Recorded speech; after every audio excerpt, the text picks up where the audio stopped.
Alright guys, welcome back to Formula 1 news. A fascinating day of practice for the Azerbaijan Grand Prix here in Baku. Big questions coming into the weekend. Would McLaren be able to maintain their dominance they had last time out over the last couple of weekends? Certainly back in the Dutch Grand Prix over Red Bull and Max Verstappen. So far this weekend, that looks to have potentially changed hands to some degree. A major upgrade of some degree here for Red Bull. They've changed around their floor quite dramatically this weekend, and certainly in the hands of Sergio Perez and Verstappen earlier in the day, it seems to be working massively in their favour. With all the talk about papaya rules getting axed effectively by McLaren yesterday, is that even going to be necessary? Because maybe Red Bull just run away with this championship anyway, based on what we saw today. However, in Monza, Red Bull also looked promising in the early couple of practice sessions. That turned around substantially when it came to the race. What are your thoughts in the comments below? Hit the like button if you enjoy. Subscribe if you're new as always. I would greatly appreciate it. Plenty, of course, to dive into, starting with a bit of drama, actually, on the Adrian Newey side. Charles Leclerc commented to Sky Sports on the situation, effectively saying, look,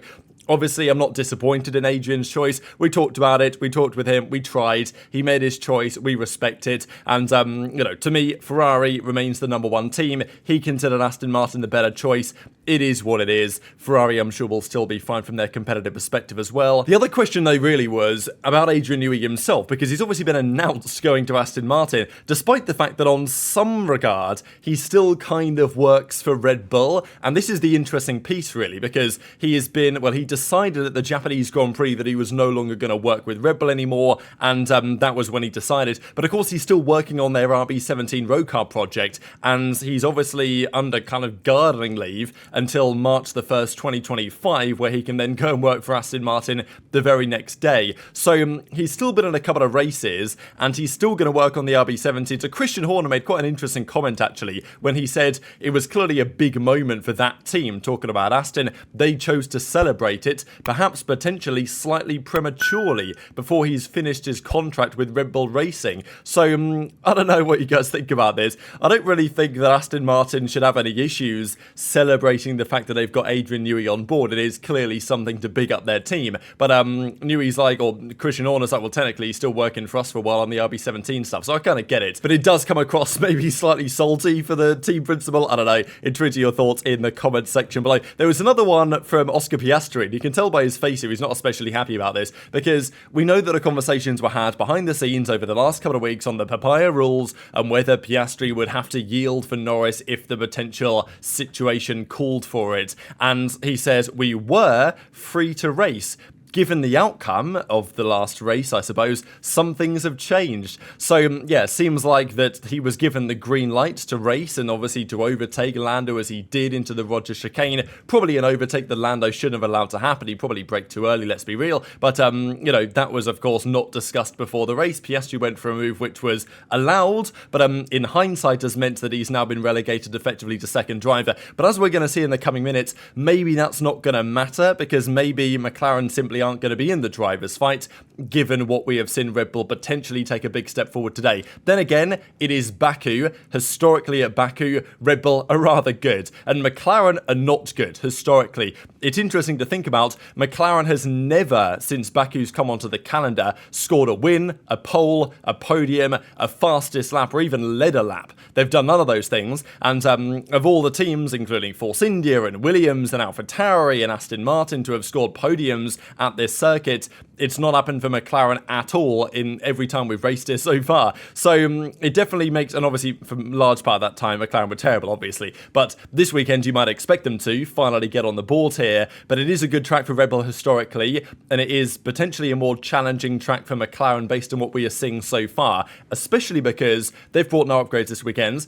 They have a flaw in the works. If they want to bring this flaw, they can bring it. They have it prepared to go, McLaren. They're just concerned that if they bring the flaw, it's going to do the same that it did for Ferrari and for Mercedes. Yes, more downforce, but worsened balance, and that's what they're trying to stop. Mercedes actually this weekend are going back to their old flaw. They decided, all right, you know what, for this entire weekend, we're going to go back to their former flaw that they used when they won in Silverstone and when they won in Spa, see how it performs for this weekend, and therefore make a judgment as to whether that was the cause. Lewis Hamilton actually said before the weekend that I think there's lots of question marks on why they lost a bit of performance over the last couple of rounds. His upgrade, or his gut, is is telling him that it was the upgrade. It's hard to see the difference between the two, but we're going to try and roll back on some of it and see whether or not we can spot the difference. And so far, it seems to be working out reasonably well for Mercedes, as we'll talk about in a second. But this was the big change really announced this weekend around the Red Bull side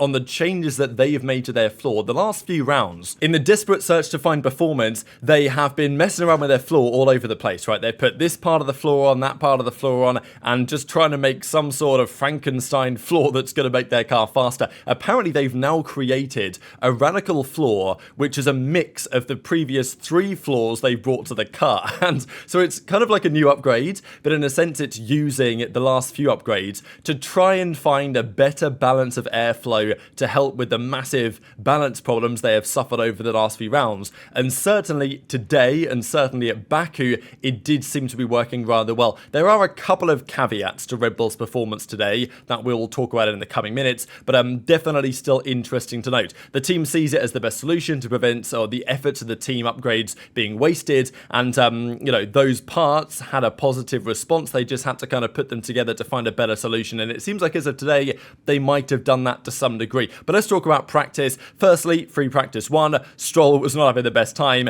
And Leclerc goes P1 early on the medium tyre. Nice lap here, a second up on Hamilton, 2.5 tenths up on Verstappen. And then shortly afterwards puts it straight in the wall. This is, it's a classic Leclerc moment. I am stupid, whatever, from a couple of years ago. And here he is again. This is a very tricky corner, of course, towards the end of the lap here, really. You're coming to the end of the second sector, down at turn 15, and it has the runoff area on the right-hand side, and you've got the choice whether you bail out or not, but it's a difficult corner. If you catch any of the inside curb, you're basically going in the wall. It's the wall where kind of famously Vettel veered into Hamilton during that Grand Prix several years ago. Well, in this case, Leclerc just carried too much speed. He just forgot about the brake pedal, really. Maybe was getting a bit too eager. Puts it in the wall. The way that he puts it in the wall wasn't, massively disastrous, right? It destroyed the front right suspension, but apart from that, the car was fine. So it wasn't going to be a massive deal. And honestly, when I saw this, my first thought was, all right, that's it. Leclerc's getting pole, because it would be such a Leclerc thing to do. And based on the way the day ended, it's definitely still possible for Leclerc to put it in the wall here at Baku. But because he's so good at this track, yes, a mistake, sure. But he's so good around here that it wouldn't be a massive surprise, I think, to see him still on pole for the weekends. And it's definitely possible on what we've seen so far. He seems to be happier with the balance in the second free practice session. But of course, he missed a fair bit of free practice 1, as of course did many of the other drivers. There was a funny moment here as well for Lewis Hamilton and the Mercedes guys, because Hamilton was trying to get a lovely toe down into turn 1 from Fernando Alonso. So he lets Alonso go in sector 3, and Hamilton then gets right behind him, a beautiful toe to start his fast lap, and with the idea that Alonso will be finishing his fast lap, so Alonso will finish, he'll pull over to the left-hand side, allow Hamilton pass to get a nice flying lap on. But Alonso, knowing what he's doing, the wily old fox, whatever they like to say, obviously knew what Hamilton was doing and therefore decided to play a game with him, and Alonso then kept pushing through sector 1, completely ruining Hamilton's lap before he then backed off and let Hamilton pass. So Lewis was like, yep, Bono's like, yep, it's like no surprise. So they knew what was going on here, they knew the game that Fernando was playing, and it's just Fernando Alonso things, I think, and it was totally pissing the Mercedes boys off, and you certainly can understand why. This though was Colapinto, driver number 43, in the wall. Not the ideal start to his career. Okay, Monza was pretty damn good, but this ain't Monza, right? This is a circuit where you can crash, and it was, it was okay. It wasn't an absolute mega shunt, but it was a shunt where he probably went a little bit too far to the left-hand side, got on the dusty bit of the track, got on the white line, and then just lost the rear end coming into this corner. Not a corner that people often crash on, to be fair, but it can be done. It is done, and we've seen it done here. So, yeah, and the rear end took a bit of a shunt as well. It wasn't just the front left suspension. So, obviously there's talk, well, Logan Sargent, he crashed, but, Colapinto, the whole point is don't crash the car. And he hasn't crashed the car until today, so one crash, all right, whatever. But if it happens again, then there's questions going to be asked on this guy, and it wasn't the end of the world, but still, it is something to note, because if Colapinto, it's a tough track back here, it's a tough track, and so far the likes of Ollie Behrman have fared very well. But at the end of the first practice session, this was the Red Bull show in many respects. Hamilton put a great lap in to go P1 for some time, but Verstappen destroyed it at the end of the qualifying, or the end of the practice session. He had 3 tenths on Hamilton, and he was 7 tenths up during the first couple of sectors. Perez was in third. That is largely because the Red Bull is running, and still is running, a very substantial rear wing on their car. They are running, I would say, a medium to high downforce specification. And it seems like they believe that that is the best fit for their current floor, their current concept, to get the most out of their car here. Now, Jacques Villeneuve did mention a very interesting caveat here, which is at the start of the weekends, especially at the moment, let's say, when we have a track which is very green, right, not particularly rubbered in, the track is producing the least grip that it will, the higher downforce modes make a big difference at that particular time. As the track gets more rubbered in over the course of the weekends, the lower downforce setups that Hamilton and Norris, for example, have been running, and even the Ferraris to some degree, they will do a little bit better. Now, to be fair, McLaren turned things around a little bit, as we'll see in the coming minutes, but Hamilton, for example, running pretty low downforce, good top speed, and that helps him a lot down the main straight. It's hurting him in the corners, but over the course of the weekend, certainly tomorrow and into Sunday, that may change around a bit. When the rubber starts to come down, the advantage to be gained from that through the corners is reduced to some extent. And obviously on the straights, you can compensate for that because of DRS, right? DRS compensates to a large degree for a big rear wing, especially because the DRS zone is now 100 meters further back again for Red Bull. But in a race, you would potentially be a sitting duck, right, if your straight line speed isn't very high. So that is the kind of conversation that Red Bull will be having. Definitely they're performing better today, no doubt about it. But arguably as the weekend goes on, if they maintain that high downforce setup, their advantage, if there is an advantage, will start to wane. And, well, we can argue we might have seen that in the second practice session that we'll get to right about now. Charles Leclerc, of course, comes out onto the track and he's like, hang on a second, guys, are you sure you fixed this car? Because it feels a little bit bent in terms of the stiffness. They took it back into the garage. They worked on a couple of things. Meanwhile, Verstappen was very nearly in the wall. He had a big moment here, locking up. Nearly did like a kind of Nick de Vries-esque moment, just putting it straight into the barriers. Didn't in the end, managed to get away with it. But yeah, this was the lockup here, right? Down at the end of the first sector. Tricky corner in many respects, because you've got to make the decision at some point, like, are you going to make the corner or are you not? And if you're not, then you have time to bail out, but it's very difficult to make that decision so quickly. So he just about keeps it out of the wall with a pretty substantial lockup. But yeah, Max wasn't exactly loving life on that tyre. And he was complaining about visibility as well, talking about how the sun was certainly in his eyes for a large period of it, right? Saying that, the visibility was a struggle. And we know, as we talked about yesterday, this is, if there is a circuit where Checo Perez is the man to beat on some level, this is the track. And Perez has been great here historically. He's won more Grand Prix here than any other driver, with 2. Everyone else has only won 1. And in terms of podiums scored, he's the man to top. And we know that he's good around here. The circuit suits Perez's driving style like a glove. So, we expect him to be strong here, and he has been so far. And at this point, with 27 minutes on the clock, Perez went top by half a second. Great lap from Perez. And, but even then, the top speed wasn't phenomenal. They were just gaining a lot in the corners, right? Of course, purple sector 1 right about here. But yeah, Perez so far looking very strong, was very close to being the fastest man of the entire day. That, though, went to Charles Leclerc, but also worthy to point out Ollie Bearman here, right? Because another man who's good at this track, it's his first free practice 2 session ever. He was talking about it on the radio because in F2, they don't do FP2 sessions, they just do practice, quali, sprint race, right? And of course, in Formula 1, he got the chance to do an FP3 session back in Jeddah that he didn't even get the Friday because Sainz did that before his appendix blew up, and then Bearman got in the car for the FP3. So Bearman has done FP1s, he's done FP3s, he's not done FP2, and today was the chance. But Bearman did a great job, was barely off Hülkenberg, super close to Hülkenberg, was like less than a tenth of Hülkenberg. So was Colapinto to Albon, to be fair. So, Colapinto kept it out of the wall in the second session. They were both very competitive with respect to their teammates. And, Bearman just, I think, so far proving that he's on the pace, he's proving his worth, and I think that is not going to change based on what I've seen from this guy. But as the session comes to a close, Leclerc does enough to go purple sector 1, green sector 2, sector 3, and takes P1 from Perez by 6 thousandths of a second with a 1:43.4. Hamilton was only 600ths behind as well. Then it was quite the gap down to Sainz. Then Piastri, the fastest of the 2 McLarens, which is very interesting to note.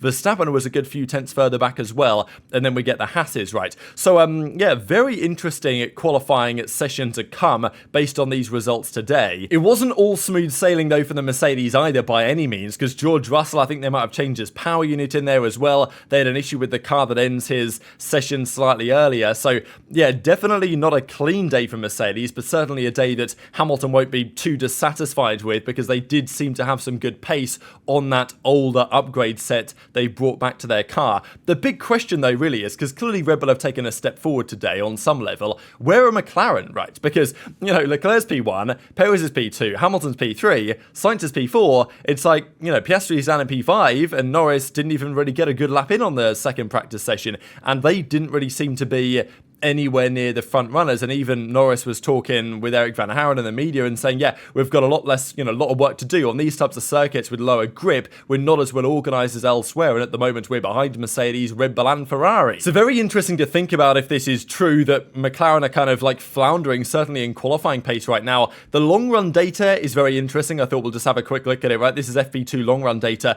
from, you know, Max and Checo, for example. They're looking at on the mediums, 149 lows, 148 highs, something like that. Another pretty good stint here from Perez, to be fair. So impressive stuff from him, good consistency, and yeah, 148.9 he was averaging. Leclerc only got 3 laps in, he averaged a 148.2, but a bit of an outlier there. Sainz averaged a 149 flat on plenty of laps. Norris 149.3, Oscar 148.6. So it seems to be kind of all touch and go a little bit. Hamilton's long run was pretty impressive. It was on the hards, so you know, you might argue slower tyre, but equally can push harder, so who knows. He was on a 148.3. That's pretty rapid. So yeah, there's obviously, it's difficult to read into this too much, but the long run data implies that it's probably going to be quite competitive, and it looks very, very competitive when it comes down to qualifying pace especially. And even if you look at, well, these were some of the average numbers as we saw here, Verstappen, Perez, Sainz, the numbers are slightly different depending on which outliers you include and which you exclude. That's always going to kind of be how it is. Interestingly enough though, in the final sector,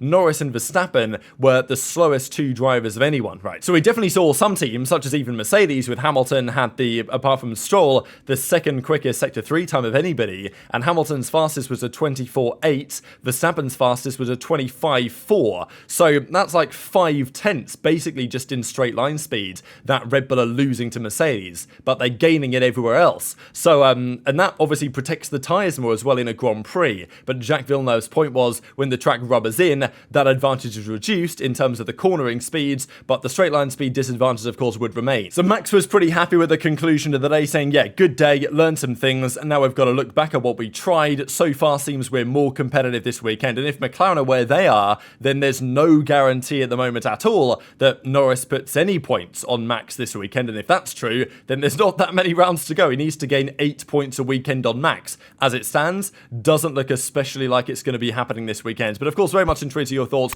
on all of this stuff in the comments below. Hit the like button if you enjoyed, subscribe if you're new, take care, and I'll see you next time.